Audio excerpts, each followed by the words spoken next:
What's going on, everyone? It's the true Geordie back again after another crazy week in football. It's time for Geordie Reacts to Twitter. Now, if you caught last week's episode, I just want to let you know, lads, she followed. Yes. The only people who don't want Leicester to win the league are Spurs fans and John Moss. I rest my case. Hashtag John Moss confirmed Spurs fan. Well, I don't know about a confirmed Spurs fan, but he's definitely a confirmed bad referee. I mean, he had a nightmare. You know, he's giving things at one end, he's not giving them at the other. It was ridiculous. And if it wasn't for the fact that he gave a penalty to Leicester at the end, I'd probably agree with you. So, confirmed bad referee, yes. Confirmed bell end, also yes. Confirmed Spurs fan? Maybe not. John Moss hates Christmas, pass it on. I've actually heard that to be true, to be fair. Apparently he hates little old ladies, babies, and apparently he's also into watching women in high heels crush little baby kittens. Allegedly. So, I'm just a bad person all round. Don't blame me for bringing that up, by the way. I've seen that on Channel 4 documentary. Terrible. Blame Channel 4. Don't blame me. And John Moss, obviously. His fault for everything. Anything ever. Geordie spun himself into a bonner like a lightsaber fight at the end of The Phantom Menace. Whoa. Of all the Star Wars films you could use to make that analogy, you picked The Phantom Menace. How do you sleep at night? If anything, it reminded me of the car crash where Princess Diana died, you know? Car comes in, it collides, spins off. As soon as I seen the Geordie incident, I just thought, Princess Diana's death. Straight away, identical. Obviously, I mean, the pitch is Paris. Agbonna is the pillar and Geordie is the driver. So, but yeah. Oh, and while I'm on it, happy 90th to our Queen. Many happy returns. Hopefully many more. 90. She doesn't look a day over 60, does she? But yeah, not that I'm saying that she had anything to do with that, by the way. No, I know the conspiracy theorists will come up with that tinfoil hat and go, oh, Diana was murdered. Yeah, the Queen wasn't there, alright? She wasn't there. So there's your conspiracy theory. Yeah?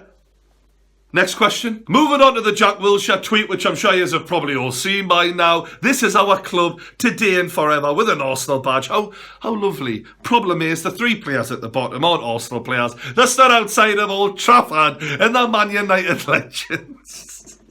So, what do I think of this? I think we can cut Jack Wilshere a bit of slack, because you can question, you know, his desire. You can question how much he knows about the club he claims to be all about. But what you cannot question is Jack Wilshere's professionalism, because he was probably pissed at the time he sent this. So let's cut him some slack. Alright, this next tweet's in block capitals, so you know he means business.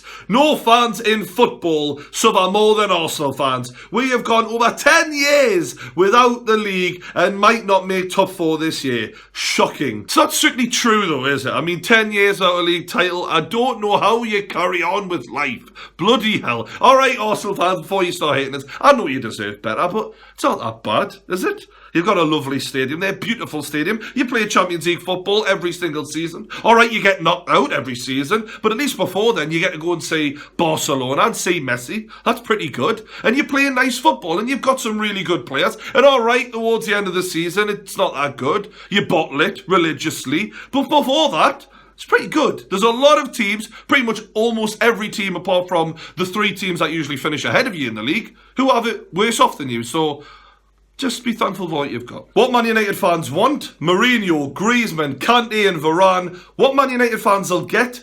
LVG another year, Fellaini extension, Jones comeback and Lingard at number 10. Can't really argue with that. To be fair, he's probably right.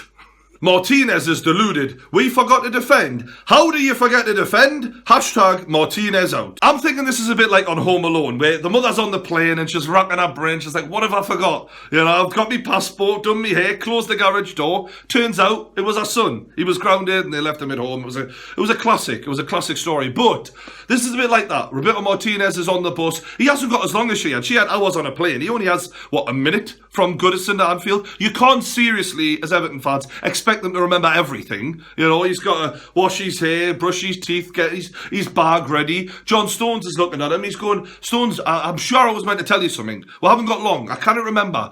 Stones is like, oh, just tell us after the game, boss, it'll be fine. Turns out it was, don't forget to defend. And yeah, paid the price. And that is the end of this week's Geordie Reacts to Twitter. If you want to be on next week's, make sure you follow me on Twitter at TrueGeordieNUFC. If you've enjoyed the video, leave a comment, like the video, don't forget to subscribe. Thanks for watching, and I'll see you later.